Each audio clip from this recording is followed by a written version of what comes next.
Hamdan wa syukran lillah, wassalatu wassalamu ala rasulillah, la hawla wa la quwwata illa billah. Para pemirsa dan juga peserta MPLS Seman 1 Pabuaran, alhamdulillah pada kesempatan yang baik ini kita masih senantiasa berusaha untuk mengamalkan perbuatan-perbuatan baik yang Allah perintahkan kepada kita semuanya. Allah Subhanahu wa taala berfirman, A'udzubillahi minasyaitonirrajim. Bismillahirrahmanirrahim. Aqimis salata liduluki syamsi ila ghasaqil laili wa qur'anal fajr. Inna qur'anal fajri kana masyhuda. Dirikanlah salat 5 waktu dan juga salat fajar. Salat fajar itu adalah salat subuh. Makanya ada salat sunnah fajar. Barang siapa yang salat sunnah fajar 2 rakaat, maka pahalanya itu lebih baik dibandingkan seisi dunia ini. Para peserta MPLS yang kami banggakan, pelajaran yang penting bagi kita hari ini adalah bagaimana kita berusaha menjadi seorang penganut agama yang taat terhadap ajaran agamanya. Di dalam agama Islam, yang paling utama yang harus kita lakukan adalah melaksanakan sholat. Dan sholat ini merupakan tiangnya agama. Maka sudah sewajarnya bagi muslim yang baligh itu harus melaksanakan sholat tanpa terkecuali. Karena sholat ini merupakan sesuatu yang ringan kalau dibiasakan. Kalau kita sholatnya nggak bisa berdiri, bisa duduk. Nggak bisa duduk, bisa terlentang. Nggak bisa terlentang dengan kedipan mata selama masih jantung ini berdetak, maka sholatlah dengan kedipan mata.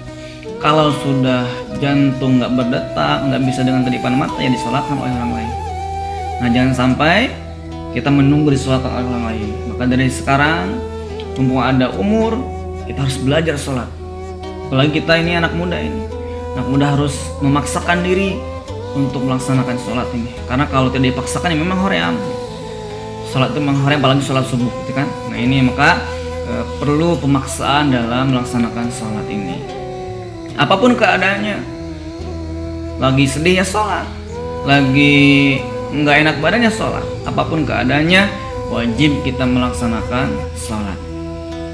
Nah, karena sholat ini merupakan tiangnya agama, dan juga sholat itu merupakan amal yang akan pertama kali nanti dihisab di yaumul hisab. Ya, ketika sholatnya beres, ketika diperiksa nih sama malaikat sholatnya beres, maka amal-amal yang lain pun akan beres. Tetapi sebaliknya, kalau sholatnya tidak beres, berarti amal-amal yang lain dipermasalahkan.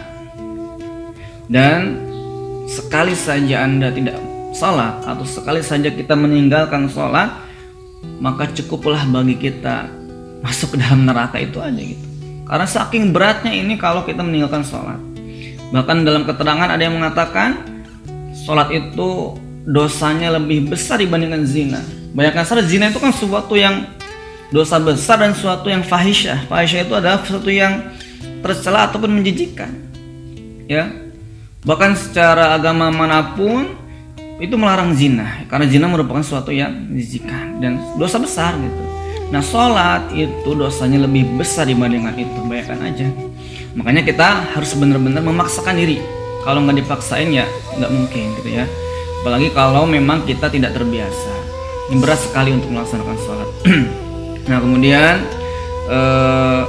kiat-kiat kita bisa melaksanakan sholat, yang pertama adalah memang kita itu harus yakin.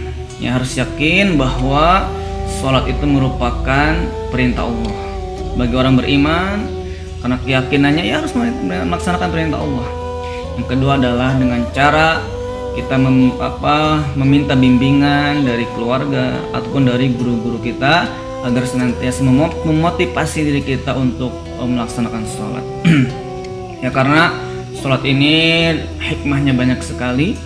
Yang antara hikmahnya adalah as-shalatu tanha 'anil fahsya wal munkar. Jadi sholat itu bisa mencegah dari perbuatan mungkar dan keji. Ya, insya Allah kalau kita rajin sholat, kita nanti akan diperbaiki akhlaknya oleh Allah, akan diperbaiki pribadinya oleh Allah, sehingga menjadi pribadi yang baik, tutur katanya yang baik, pemikiran yang baik. Itu karena apa?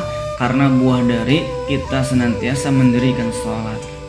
Ya walaupun di awal-awal kita berat, misalkan belang bentong ya, zuhur sholat, asar enggak, ya nggak apa-apa untuk belajar. Misalkan seminggu ini kita fokus sholat zuhur gitu bro.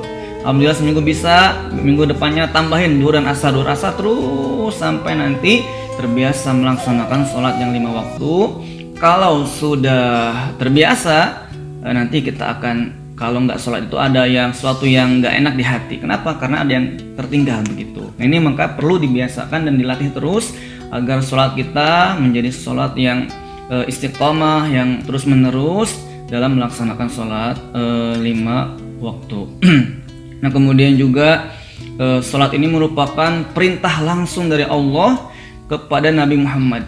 Kalau perintah-perintah zakat, perintah amal ibadah yang lain itu nggak langsung, biasanya melalui perantara malaikat Jibril. Nah sedangkan sholat ini Allah langsung perintahkan kepada Nabi Muhammad melalui suatu kejadian yang luar biasa, yaitu kejadian yang kita kenal dengan kejadian Isra wal Mi'raj Nabi Muhammad SAW, yang pada waktu itu Nabi Muhammad diberangkatkan ke langit ya, bahkan sampai bertemu dengan Allah dalam sebagian malam ya, sebagaimana Allah berfirman, subhanalladzi asra bi 'abdihi lailan minal masjidil haram ilal masjidil aqsa alladzi barakna haulahu linuriyahu, ya gitu ya, seperti itu. Nah ini merupakan sebuah momentum yang luar biasa karena perintah sholat merupakan perintah yang langsung. Berarti kalau langsung ini sangat penting, dan juga sholat itu disebutkan ya, berulang-ulang di dalam Al-Quran. Aqimus shalah wa atuz zakat itu sering dikatakan oleh Allah di dalam Quran, berarti menunjukkan saking pentingnya sholat. Dan sholat merupakan rangkuman ibadah-ibadah yang lain. Di dalam sholat ada puasa. Kita kalau sholat makan minum batal sholatnya, sama seperti halnya puasa. Atau di dalam sholat itu ada seperti ibadah haji. Apa ibadah hajinya? Yaitu menghadap Ka'bah. Nah, sholat itu menghadap Ka'bah itu. Nah, jadi sholat itu adalah suatu rangkuman ibadah-ibadah yang di dalamnya ada ibadah haji, ada puasa, ada zikir, ya, mengingat Allah dalam sholat, atau juga ada bacaan Al-Quran. Ya, dalam sholat minimalnya kita membaca Al-Fatihah. Nah, itulah diantara